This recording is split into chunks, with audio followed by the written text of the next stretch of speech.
Hi, Chris. I'll go ahead and hi. I'll go ahead and pull up our slides. Okay.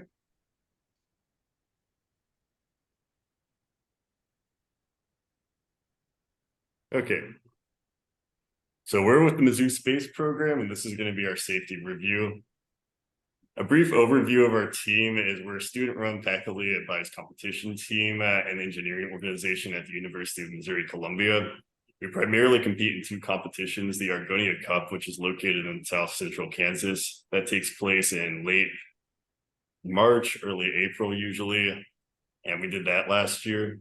And we also compete in your guys' competition, the Spaceport America Cup. If anybody else in the group wants to do a quick introduction, feel free. Ryan, Strider, and Lucy.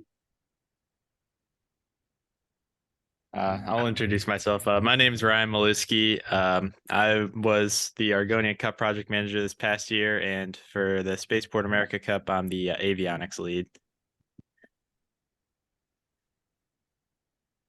I can also introduce myself. I'm Lucy Beckman. Last year, I was the new member director, and I was in charge of the part drawings and simulations for the technical report. Hi, I'm Strider Bono, and I'm going to be in charge of next year's payload. We're missing Abigail. She's the one who worked on the payload mainly this year. She may join us a little bit, or actually, here she is right now.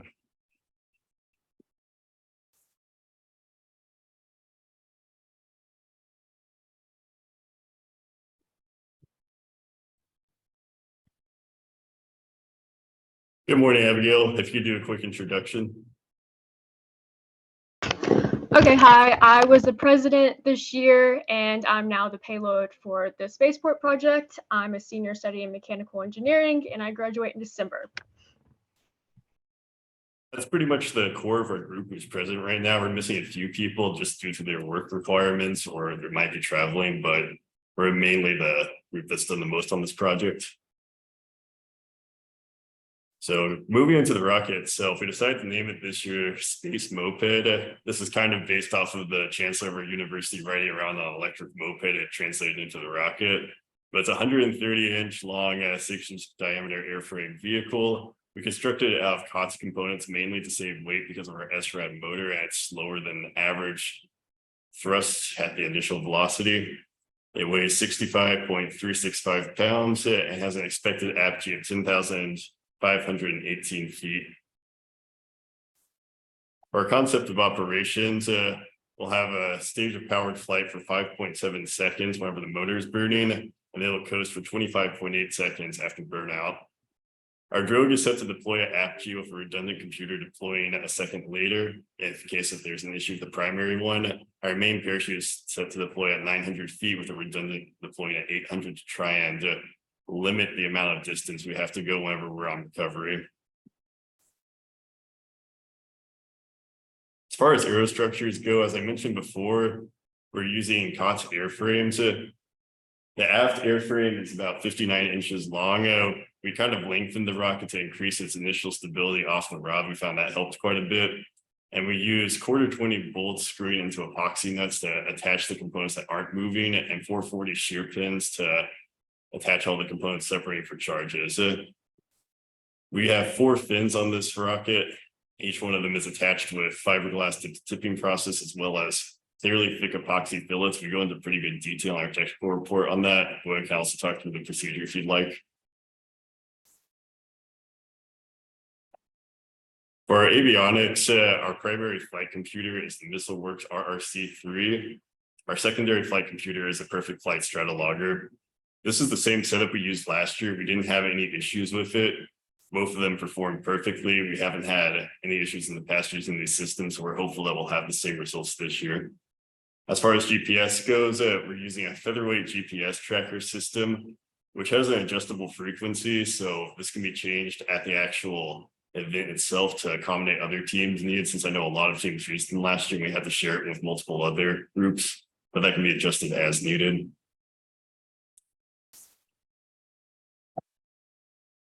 For our recovery systems, we're using fruity chute parachutes for all of our recovery devices. We like their CD of drag, plus their packing is pretty good.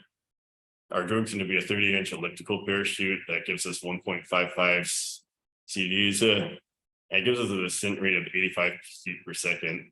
It's hooked into a 20-foot long 7/16 tubular Kevlar harness.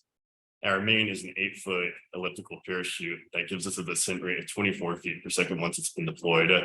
That's hooked to a 30-foot long section of the same type of recovery harness material.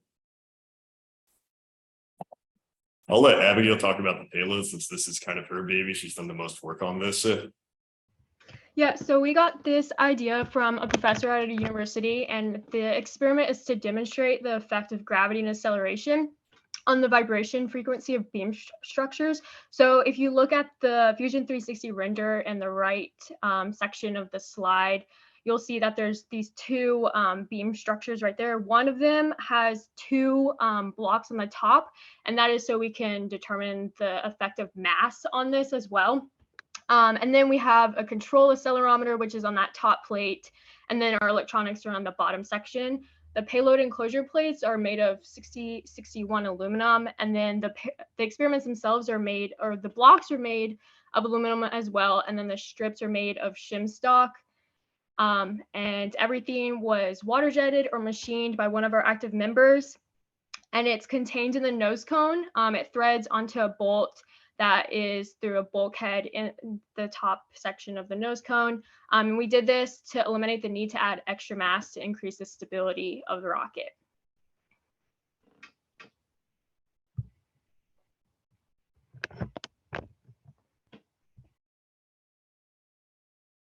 Most innovative part of this rocket is probably going to be our SRAD motor. This is our first year competing in the SRAD category. We had initially entered it last year, but we had issues characterizing the fuel. So we ended up having to switch categories back in March.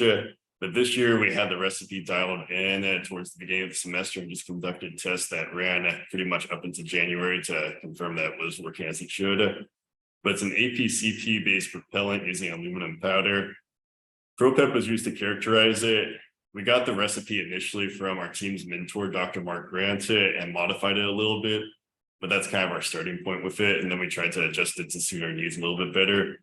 Our motor is going to consist of four 6.75-inch long bait screens with chamfered edges, weighing 11.5058 pounds. The casing we're using, I think I emailed you about it, is a Fisher one manufactured by Binder Design. We've really liked working with their company because they have good prices and they're actually willing to make custom length casings or nozzles for us without any kind of issues. So they've been really great to work with, and they have good turnaround times on everything. But the motor's total impulse is 9,760 Newton seconds. I'll go ahead and play a video of the test fire we conducted in late January of this year. This is the exact same configuration that we're going to be flying at Spaceport itself.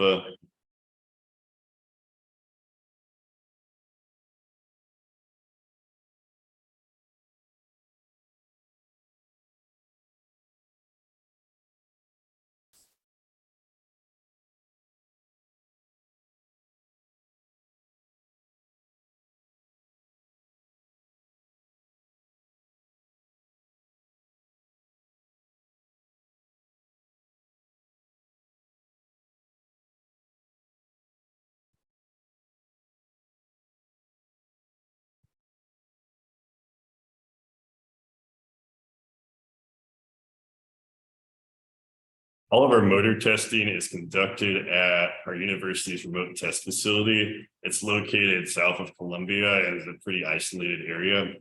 We stand way out past that building, several hundred feet away from it, and trigger it remotely, obviously, for safety reasons. But we were able to get the data we needed off of this motor and do a final flight configuration test. Here's the thrust and pressure data from the test itself. The curve's not ideal.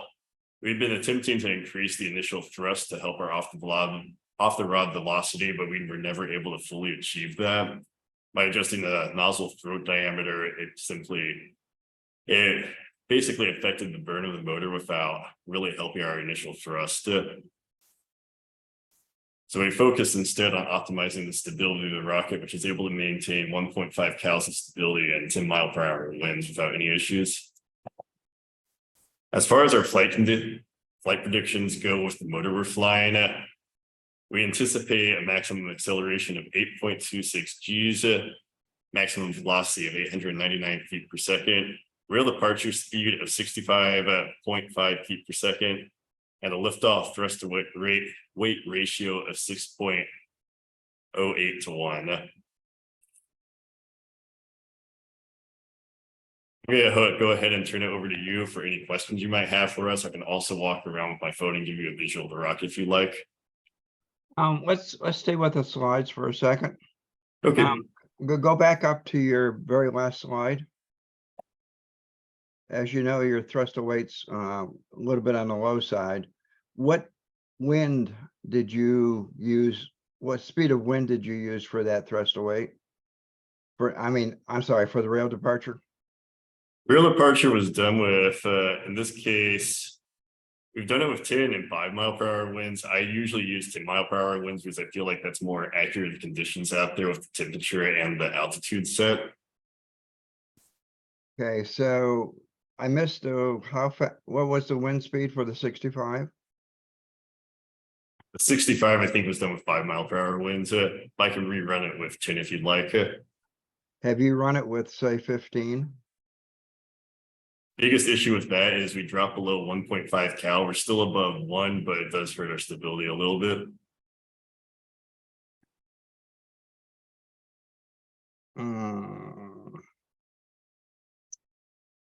Okay. All right. Let's move up one slide. I would go back. Let's go back to that slide. Let's make sure that you understand how wind affects the sensor. Thrust to weight ratio is pretty low. Yeah, and that's because you're not getting a spike from your burn. Okay, let's go to your next slide up for me, please. I have your spreadsheet, and from what I can tell is you do not have a pressure transducer on this. You only have a load cell. We do have a pressure transducer. Hey Ryan, do you remember which category that was under? Why, if you have a pressure transducer, okay, tell me how your data collection system works, because the way you calculate pressure is you take constant 400 times the voltage. I'll let Ryan explain that. He's done more with the actual sensor stuff on our motor testing. Yeah, so we have the load cell hooked up to our test stand. So that's just pretty basic. That's hooked up to an Arduino that does a scaling of the voltage to allow it to be read by our DATAC acquisition system. And then for the pressure, we have a pressure transducer on the end of the casing that threads in, and then that just connects to the data acquisition system as well. And it just gives it, a voltage from 0 to 5 volts. And then from that, it knows, I think our pressure transducer goes up to 1600 PSI. So just based on that voltage, it'll tell you what the pressure is in the chamber. I guess what I'm confused is generally you have a voltage for the pressure transducer and you have a voltage for the load cell, but you're only showing one voltage, and then you modify it by a constant. Yeah. Give me 1 second. Let me pull up the spreadsheet and take a look.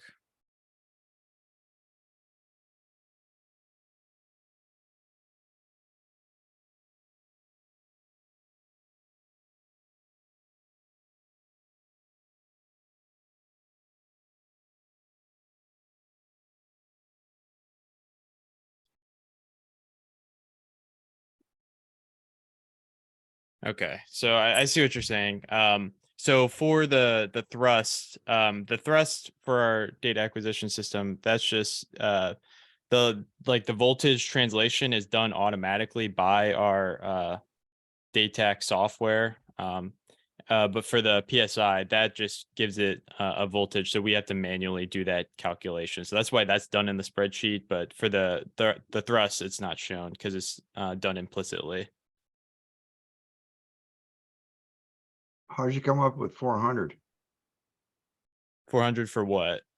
To calculating pressure, you're multiplying 400 times the Newton seconds.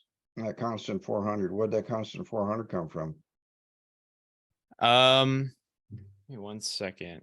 So I wasn't initially the one that designed the whole testing system. So that was done by one of our alumni, and I didn't fully capture everything that he told. So that might have been something. Like, give me 1 second, I can try to pull that up. I don't know, Abigail, if you remember, you took documentation on stuff like this. Let me pull up the test procedure and see if it mentions anything about that in there.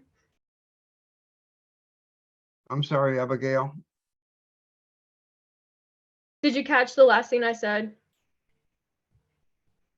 I still didn't quite understand. I'm trying to figure out how you came up with the 400 times Newtons to get pressure.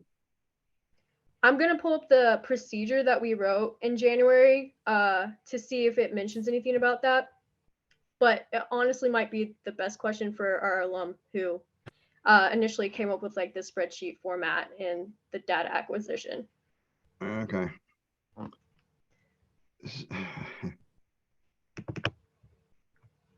Okay, for future reference, you need to have you need to have both a load cell and a transducer. I want to see voltages from each of the individual devices, not the way you're doing it. Okay. For the future, okay? I don't know how realistic your pressures really are. Yeah, we can definitely make that changes as we go forward in testing. Yeah. And the thing is right now your max pressure, according to what you calculated, is just a hair under 1,000 PSI.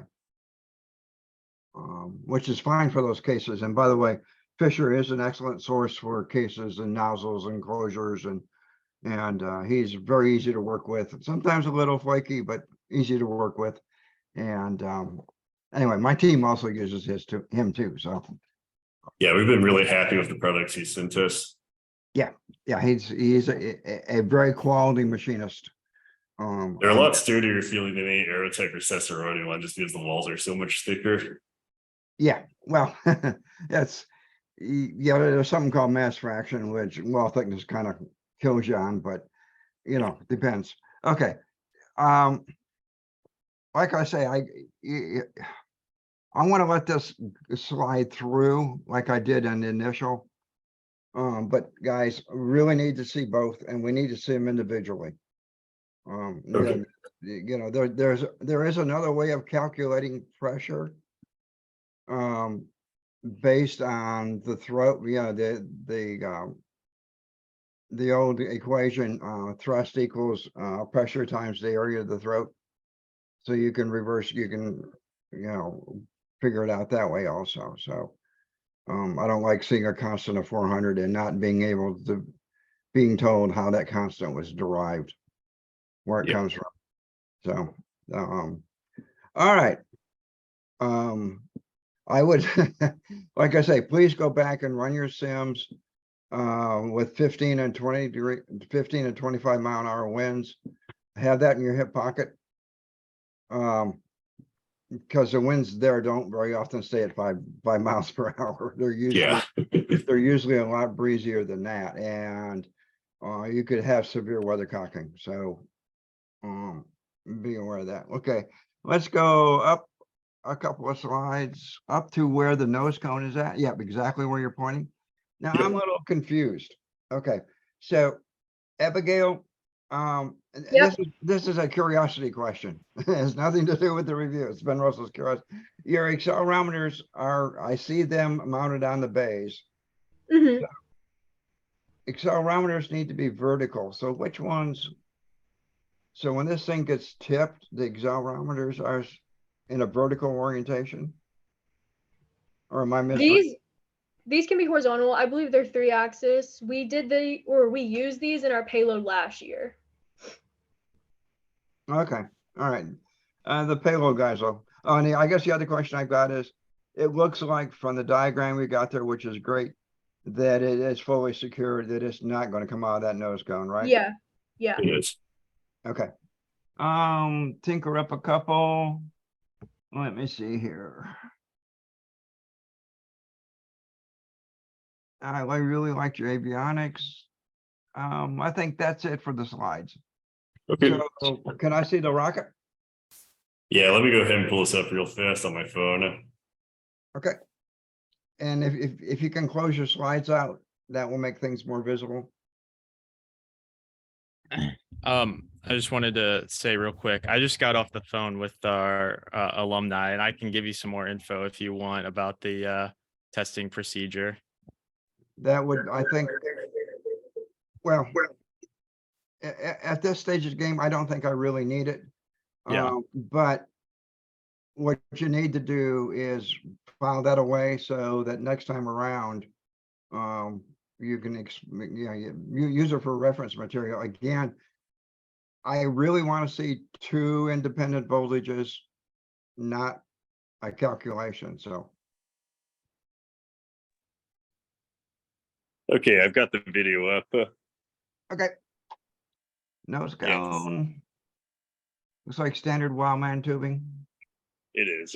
We chose this over using, in the past, we've just reinforced phenolic tubes, but that adds a lot of weight. And with the motor concerns, we wanted to minimize that as much as possible. Okay. All right. Can you discuss for me your deployment and in terms of charge wells and electronics? Yeah. Okay. So for all of our, go ahead. Yeah, both. Okay, so for our charges, we actually don't use charge wells. We use, let me see if I can find one real fast. They're little test tubes essentially that we manufacture. You're using the test tube, not the test vials or whatever they're called. I saw that in your slides. Yeah, it's the same. They're just like the picture from the slides. Okay. The only difference between that and the picture is we've started doubling up our e-matches to reduce the risk of failure on those. Okay. And we have 2 of those, primary and backup, correct? Yeah, each one will hook into the terminal blocks. We've color coded the wiring to the green wires run for the Perfect Flight Strata logger and the blue ones for the RRC3. Okay. All of this is going to be housed inside the avionics bay. We use rotary switches to turn on all of our electronics, and these can be accessed through the vent ports on the rocket itself, so we didn't have to drill in actual key switch slots. Okay. The GPS is housed in the backside and is also turned on with the switch, so we don't have to worry about the battery dying on the pad or anything like that. Gotcha. But the Nice drill, clean eBay. Okay. thank you. I can't take much credit for that. Ryan did all the wiring on it. Our Okay. drill deploys from the forward section of the airframe.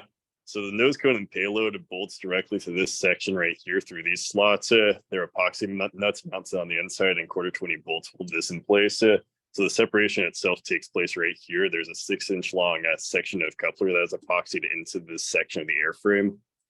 And this is bolted directly to the avionics coupler. We like to separate further up because we were told it's a lot easier to pull than it is to push on some of this stuff. But this is where our drogue is going to be separating from. This entire assembly just remains as one piece. That also, it's very unlikely that this would break free from the bulkhead that was epoxied into the nose cone incredibly securely. But if it does, there's a second bulkhead that would hold it in place so it wouldn't just shoot through the entire rocket and cause catastrophic damage. Good. That is one of the biggest concerns with placing it up in the nose cone, making sure that mass stays in place securely. But that just threads in with a 3/8-inch bolt, which is epoxied in. For the main deployment, it's separating from the aft airframe. We have a deployment bag right now, which has a pilot chute which will attach to it. We used the same setup last year. It worked really well, but it separates at the avionics coupler itself. Okay, can we come back and let's zoom in on the recovery harness? Yeah, Okay. It looks like it's been used or it's been used because of testing and so on and so forth. it's Ground just from testing. testing. Yeah.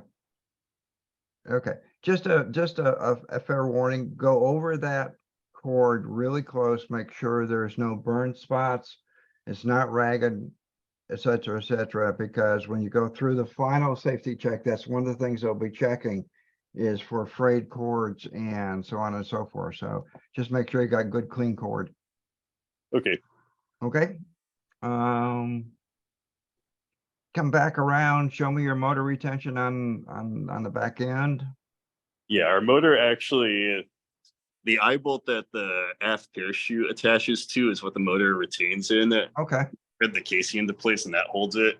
It also allowed us not to place the mass of an actual retaining system on the aft end of the rocket and increase our stability. yep, done that before. What kind of igniter are you planning on using? Let's see. In the past, I know we've modified some of the Biggins igniters, so they're dual headed. We'll probably do the same this year. Okay. All right. Let me see your rail buttons. Those aren't installed yet, but they're going to be 1515. We waited until the very end when the payload was fully assembled, just so we could try and place the upper one on the center of gravity. Okay, okay, you can. There's some philosophy running around. One could place one of the rail buttons for sure needs to go at the bottom, right? Or Yeah. down around the fin can area. A lot of people are saying, gee, maybe that forward rail button doesn't need to go at the center of gravity, but maybe it needs to be 2 diameters, maybe 3 diameters at the most above where the other one, but above the bottom one. The thinking behind that is that you want the buttons to stay on the rail as long as they can. And just as soon as you do it center of gravity, which is more than likely close to the middle of the rocket, at that point in time, the buttons don't really mean anything anymore. So, but do whatever you've done in the past. I just pass that on as a thought process for next year. Okay, I appreciate it. I noticed in a lot of the DTAG information, they talked about reinforcing the points where the rail buttons go. Do you have any recommendations on material to use when doing that?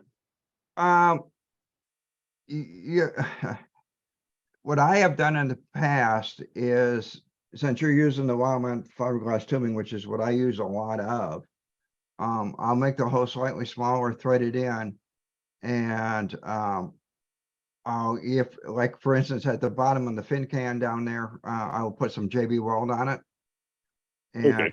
and screw it in. And if I can get to the one that's in the airframe part, I'll put a bolt behind it and put some epoxy on it. All right. I wasn't sure if you wanted us to add any material behind it or just epoxy. Well, you're not gonna, are you gonna be able to do that on the aft end? We should be able to. We left a decent Then, amount. yeah, I mean, that's the optimum. That's the optimum, is to, if you can, screw it on and then get a bolt behind it and secure that bolt with, a thread lock or epoxy or something like that, that's fine. It'll hold. All right. Thank you. Yep. I am good with what you guys and gals have done. It looks like a nice clean rocket. Again, please run your sims at higher wind velocities. And Yeah, just to make sure you understand the effect of, if we're flying out there and it's 15 miles per hour, you understand, both of us understand the impact of the wind on your rocket. Yeah. Okay. All right. I'll reverse the tables and say, do you have any questions for me? I think I have asked the majority of my questions already with the rail buttons and stuff like that, but I can't think off of my head. Does anybody in the group have any questions? None from me. Okay. Chris, if you can, stop the recording and upload the file to a shareable and send me the shareable link, that will be great. I will. Thank you. All right. All right. I look forward to seeing everybody at the, in New Mexico in about 4 weeks or 5, whatever it is. Look forward to seeing you too. Thank you. All righty. you. You guys have a good day. You You too. You Okay, too. bye-bye. Me too.